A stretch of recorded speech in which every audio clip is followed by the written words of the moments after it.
Hola a todos, bienvenidos a otra inmersión profunda con nosotros. Muchos de ustedes nos han pedido que analicemos más a fondo las preocupaciones sobre la educación sexual integral en Uruguay. Ya saben, ese programa, la ESI del Frente Amplio. Sí, un tema bastante candente en este momento. Exacto, aunque la mayoría votó por el Frente Amplio, no todo el mundo está totalmente de acuerdo con lo que propone el programa, especialmente en lo que respecta a la ESI. Y eso es lo que vamos a hacer hoy.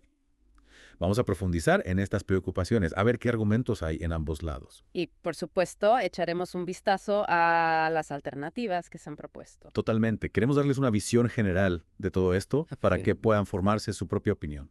¿Listos para empezar? Por supuesto. Empecemos por el principio. El Frente Amplio tiene un documento, se llama Bases Programáticas 2025-2030.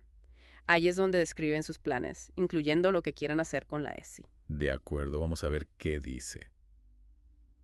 ¿Cuáles son los puntos clave? Bueno, hay tres puntos principales. En primer lugar, quieren implementar una ESI obligatoria en las escuelas, laica y no sexista, con formación específica para los profesores. Parece bastante sencillo, ¿verdad? Sí, a primera vista suena razonable. Pero ¿podrías explicar qué significa no sexista en este contexto? Hay diferentes interpretaciones de eso. Buena pregunta. Ahí es donde empiezan a surgir algunas preocupaciones. Lo que se considera no sexista puede variar mucho según la cultura y las creencias personales. Algunos padres temen que la forma en que el programa lo interprete choque con sus propios valores. Ya veo. Y supongo que eso nos lleva al segundo punto, que es probablemente aún más delicado. Sí, el segundo punto habla de promover el derecho al pleno disfrute de la sexualidad y garantizar el acceso a anticonceptivos para todas las edades. Aquí es donde las cosas se ponen interesantes y para algunos un poco preocupantes. Interesante, es una forma de decirlo. Imagínate que eres un padre en Uruguay con fuertes creencias católicas. ¿Cómo te sentirías al saber que el gobierno está promoviendo el disfrute de la sexualidad como un derecho para todas las edades? Esa es una de las mayores preocupaciones que plantean algunos padres católicos y organizaciones familiares.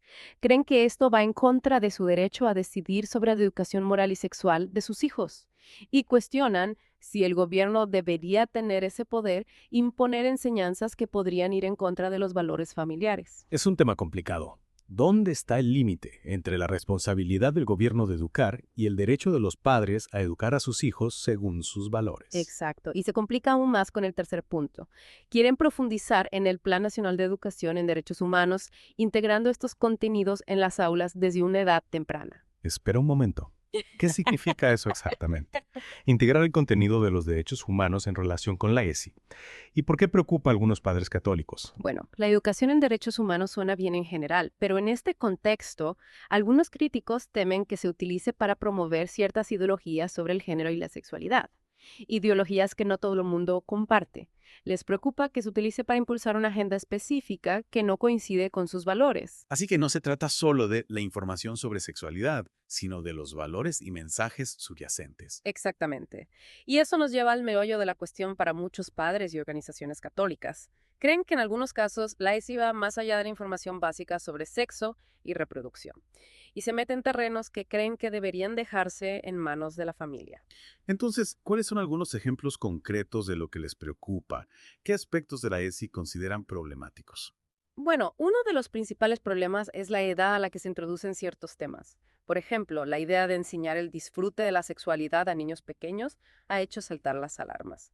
Algunos argumentan que esto difumina las líneas de la protección de la infancia y podría exponer a los niños a conceptos para los que no están preparados. Es casi como si existiera el temor de que, al enfatizar el placer sexual a una edad temprana, se pueda malinterpretar o incluso manipular por parte de personas con malas intenciones.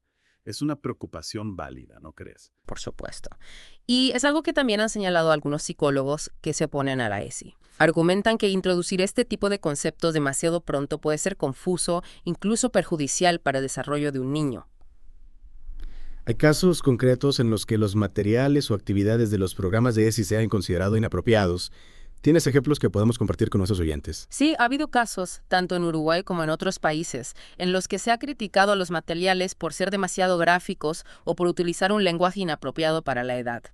También ha habido preocupaciones sobre ciertas actividades, debates que algunos padres consideraron demasiado intrusivos o que iban más allá de lo necesario. Exacto. Parece que hay una verdadera diferencia de opiniones sobre lo que es apropiado enseñar a los niños sobre sexualidad. Y algunos psicólogos incluso argumentan que exponerlos a temas complejos como la identidad de género y el placer sexual demasiado pronto podría tener efectos negativos. Claro, y eso me lleva a otra pregunta. ¿Qué alternativas proponen los que critican la ESI? Simplemente eliminar la educación sexual por completo. No necesariamente. Muchos de ellos abogan por un enfoque más gradual, más apropiado para la edad. Uno que se centra primero en el desarrollo emocional y la construcción de relaciones sanas. Creen que las habilidades básicas, como la empatía, el respeto y la autoestima, deben estar bien establecidas antes de profundizar en los aspectos más complejos de la sexualidad. Tiene sentido. Es como construir una base sólida antes de añadir más pisos a un edificio. ¿Y dónde encajan los padres en este enfoque alternativo? Ajá. Se les da un papel más activo en la educación sexual de sus hijos. Exacto. Los psicólogos que critican la ESI suelen destacar la importancia de la participación de los padres. Argumentan que los padres son los que mejor conocen las necesidades individuales de sus hijos y los que mejor pueden guiarlos en estos temas delicados. Entonces, en lugar de una educación sexual estandarizada y dirigida por el gobierno, estos críticos proponen un enfoque más personalizado, más centrado en la familia. Sí, y algunos van incluso más allá. Argumentan que la ESI, tal y como está estructurada ahora, podría incluso socavar el papel de los padres en la vida de sus hijos, crear tensión y desconfianza entre la familia y el sistema educativo. Eso es interesante. ¿Podrías explicar un poco más eso? ¿Cómo podría la ESI socavar el papel de los padres? Bueno, algunos críticos argumentan que cuando el gobierno impone un programa obligatorio de educación sexual que puede no coincidir con los valores de una familia, está quitando a los padres su derecho a ser los principales educadores de sus hijos en estos temas. Ya veo. Es como si el gobierno se estuviera metiendo en un área que tradicionalmente se consideraba dominio de la familia. Exacto. Y esto puede llevar a una sensación de alienación, de resentimiento por parte de los padres, que sientan que no se les escucha, que no se respetan sus valores. Ahora bien, también tenemos que hablar de algunas de las afirmaciones más controvertidas que circulan sobre la ESI. En concreto, la idea de que es una trampa para legalizar la pedofilia. Sé que es un tema delicado, pero es importante analizarlo porque es una preocupación real para algunos. Sí, por supuesto.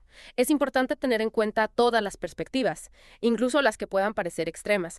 Y aunque esta afirmación concreta es muy polémica y no tiene fundamento, es fundamental entender de dónde viene esa preocupación. Entonces, ¿puedes explicar la lógica que hay detrás de esta afirmación? ¿Por qué algunos asocian la ESI con la pedofilia? Bueno, esta afirmación, aunque infundada, nace del miedo.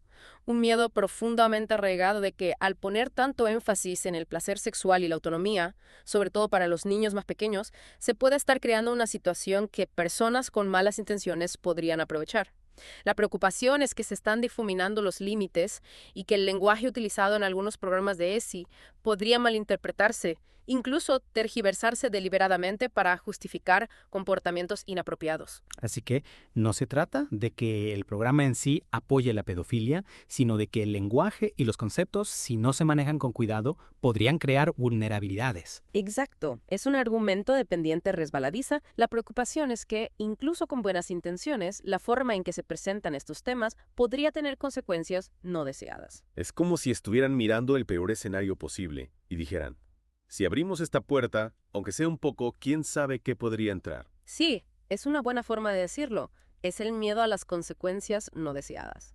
Y aunque algunos puedan tacharlo de paranoia, es importante entender de dónde viene ese miedo y abordarlo con sensibilidad. Claro.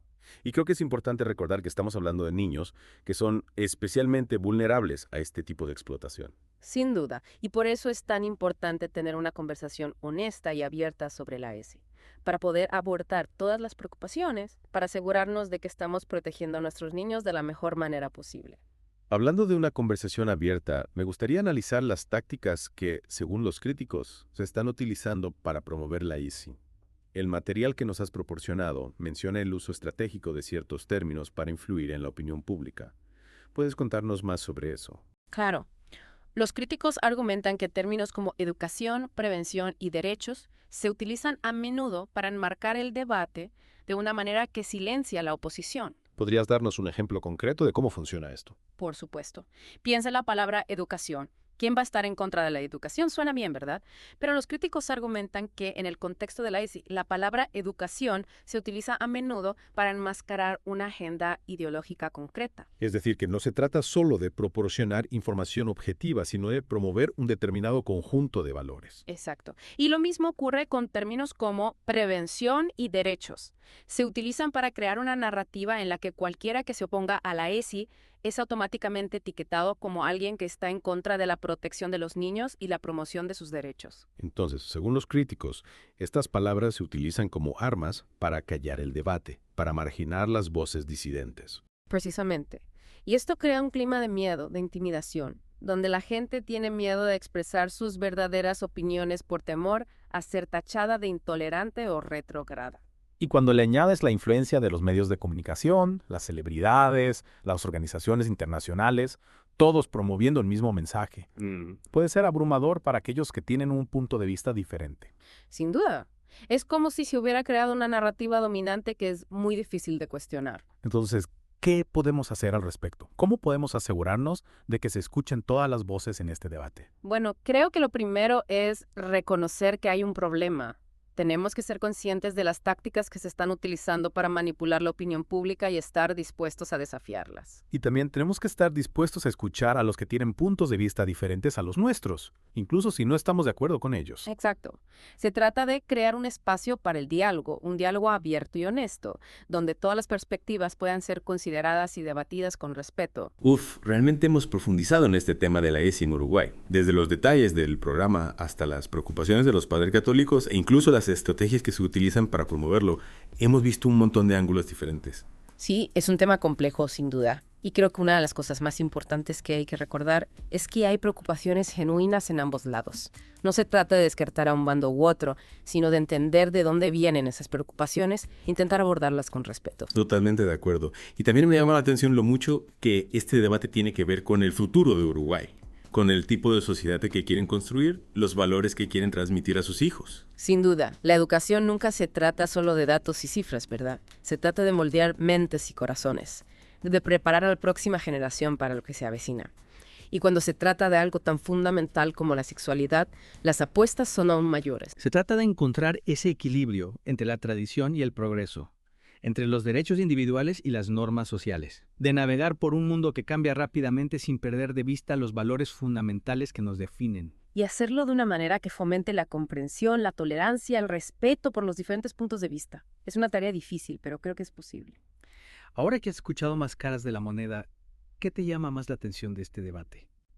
¿Cómo crees que se pueden abordar estas preocupaciones y al mismo tiempo garantizar que los niños reciban una educación completa y adecuada a su edad sobre sexualidad? Esa es la pregunta del millón, ¿no? Y no hay respuestas fáciles. Lo que funciona para una familia o comunidad puede no funcionar para otra. Pero creo que lo primero es crear un espacio para el diálogo. Un diálogo abierto y honesto. ¿Y cómo sería eso en la práctica? Podría significar organizar foros comunitarios donde los padres, los educadores y los expertos puedan reunirse, compartir sus perspectivas. Podría significar crear oportunidades para que los padres revisen los materiales de la ESI y den su opinión, o incluso explorar diferentes modelos de educación sexual que permitan una mayor flexibilidad, más opciones. Al final, se trata de encontrar un camino a seguir que respete los derechos y valores de todos los implicados. Exacto. Y creo que si abordamos este tema con empatía, con respeto y con un compromiso genuino de escucharnos los unos a los otros, podremos encontrar soluciones que beneficien a todos los niños. Bueno, muchísimas gracias por acompañarnos en esta inmersión profunda sobre el debate de la ESI en Uruguay. Esperamos que esta conversación te haya ayudado a entender mejor los diferentes puntos de vista, que te haya inspirado a seguir explorando este tema tan importante. Recuerda que el conocimiento es poder, pero solo es realmente valioso cuando lo entendemos, lo analizamos críticamente y lo utilizamos para tomar decisiones informadas. Sigue siendo curioso, mantente informado y permanece atento. Esta inmersión profunda está lejos de terminar.